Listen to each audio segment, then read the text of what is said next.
maaga po siya namatay. At naiwan po sila ng walang pera. Kaya ayaw na po niya umasa sa kahit na sino ngayon. Gusto niya maging barista. At hindi na ordinaryong barista. Pangarap niya na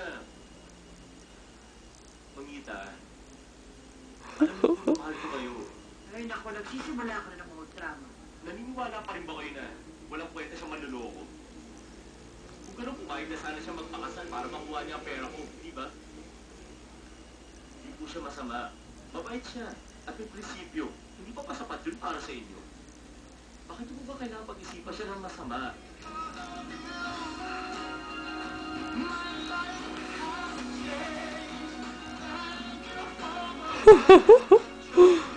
Yawa na pong may linita.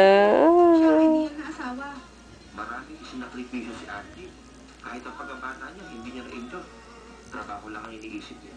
At hindi siya nagre-reklamo. Kung sinabi ko sa'yo, tutulungan kita kung magbigat, inaaway mo pa ako. Ako sige, tatanggapin mo scholarship na yan. Ahabulin ko kayo. Kapag hindi nagbago pagtitigin na ninyo pagkatapos ng 2 taon, buong puso kong tatanggapin ang relasyon Bakit ninyo. kailangan may ganun pa?